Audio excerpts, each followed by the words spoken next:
Hey everyone, I'm Easton Cook, and we all have goals and aspirations. Now many of these goals we can make at any time during the year, but for most of us, we want to wait till January 1st. We even slapped a nice little title on it. We call it New Year's Resolutions. New year, new me. We make these fantastic goals, right? I'm gonna get up early every single morning. I'm gonna go to the gym. I'm gonna work out 3 to 5 times a week. I'm not gonna let that gym membership go to waste this year. I won't eat out as much. I'm gonna start eating healthy at home, buying healthy groceries. I'll be so much better with my finances. I'm actually gonna keep track of where my money is going. Well, according to some estimates, only 8% of Americans actually accomplish what they set out to do for their New Year's resolution. This is, of course, pre-COVID, so like 2019. COVID kind of threw a wrench in everyone's plans. I totally get that. But I want to give you some helpful tips in 3 different categories on how to join that 8%. The 3 categories are health, fitness, and finance. Now, before we start, let me just say, don't wait until January 1st. Start now, because waiting signals to your mind and your body that the goals you have are simply not a priority.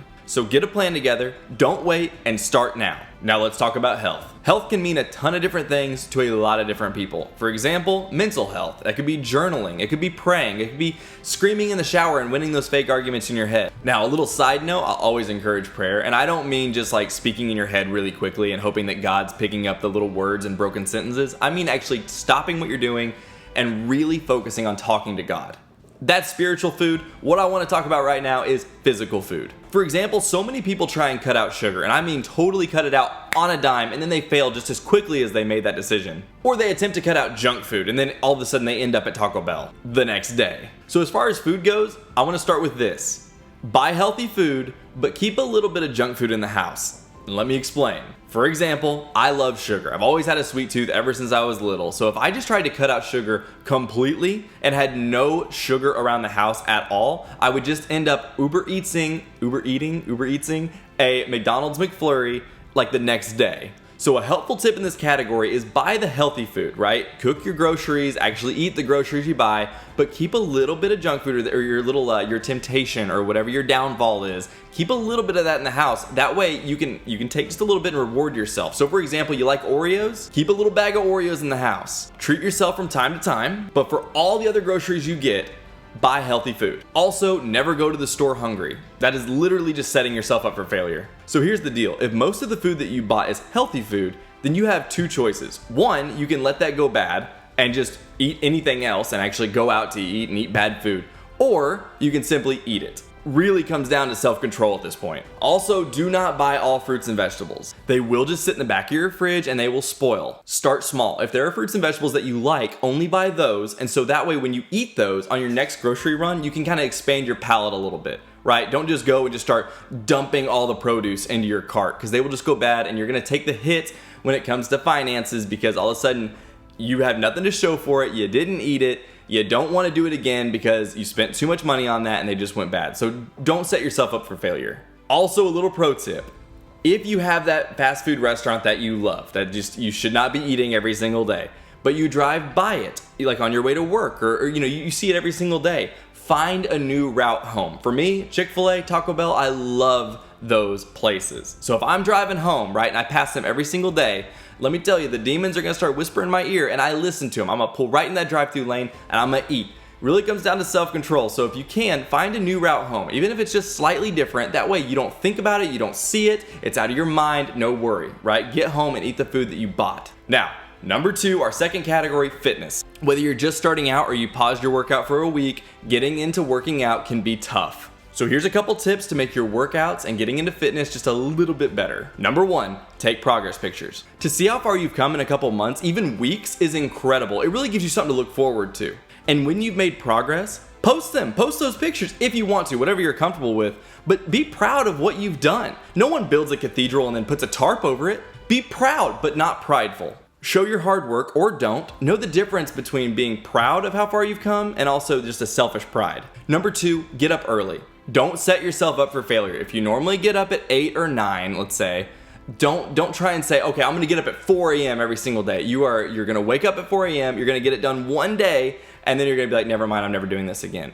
Actually get up at more like a reasonable time, like 6:30 or 7, right? If you normally get up at 8 or 9. And then once you've established a routine that way, then start kind of incrementally getting up earlier and earlier.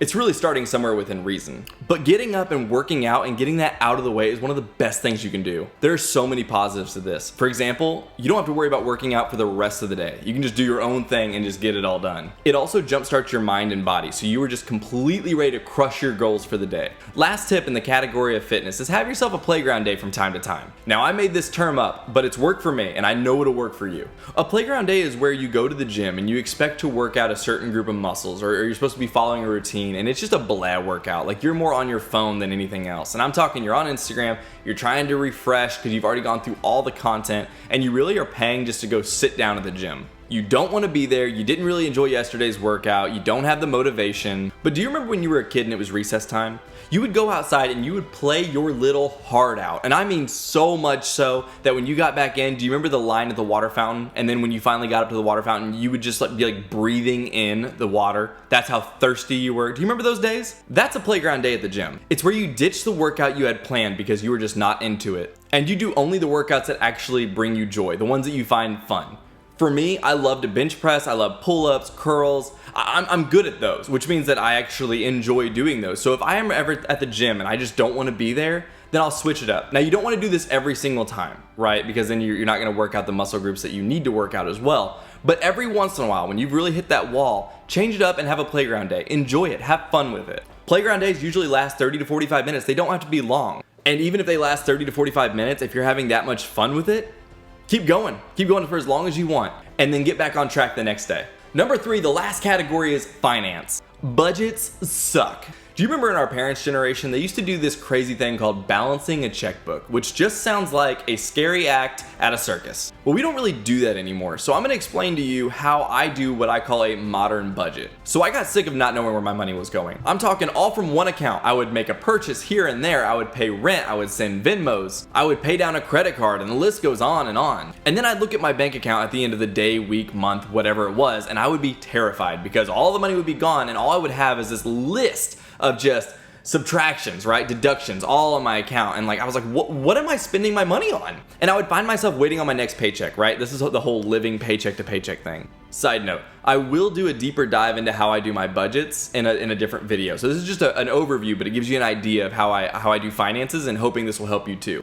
So I have 3 different checking accounts. I get paid bi-weekly, meaning I get paid twice a month.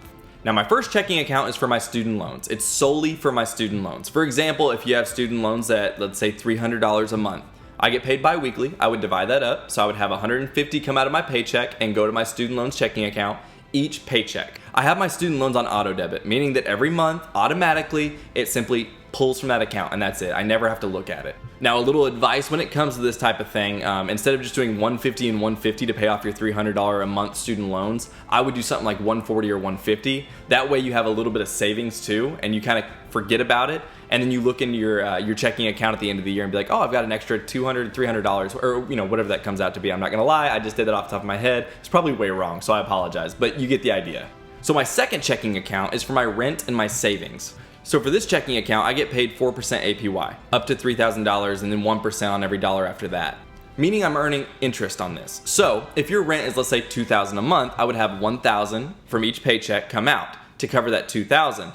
But because it's my savings as well, I may put $1,500 from each paycheck, right? So that's an extra $1,000 in savings that I'm earning interest on as well. And last but not least, my third checking account is where the rest of the money goes. There's no dollar amount, there's no percentages. The other 2 accounts come first. I have each paycheck paying each account in priority order, meaning that I've got my rent and savings paid first, and then my student loans, and then anything else can go into my personal checking account. From this account, I can do whatever I want with it. I can buy drinks, I can go out, I can just save it, I can send it to my savings, whatever I want to do with it. I can pay off some credit cards, whatever I want. That money is just mine. Once again, I will go into detail in another video. But the basics are this. I have 3 checking accounts. All are linked, so I have my routing and account numbers all within each other. That way, if I need to send money real quick, I can send money to my student loan account if something happened, or my other account, my rent and savings, whatever I need to do, or I can pull from my savings, being my checking account, at a moment's notice, whatever I need to do. And it's 2021, so everything's pretty automatic. And most companies can divide your paycheck up like that if you simply ask how to do it, or you can actually go online to their portal. Some companies may not, and so you might have to do this manually, which may take a little more time. But auto debit is amazing. You can have your rent come out automatically, your student loans automatically. You don't really have to worry about that. You just check in every once in a while. And just real quick, if you're wondering why I do 3 checking accounts, it's because those have very little regulations, as savings account actually has governmental regulations, and you can only transfer from savings to checking. It's like 6 times every something. I honestly don't remember. You have to check into that, but there are more regulations on savings, and it really made me mad. And I was like, it's my money. If I want to move it wherever I want, why should you be able to tell me I can't?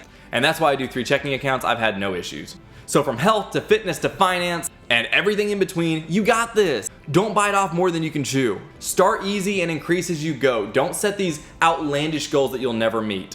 Also, and I can't stress this enough, start now. Develop a plan, and if you wait, your mind and body are being told by your spirit, hey, this is not a priority. So get a plan going. Let's get it done now. As always, I've listed the links in the description below of the equipment that I use to film my YouTube videos. Thanks so much for watching. God bless.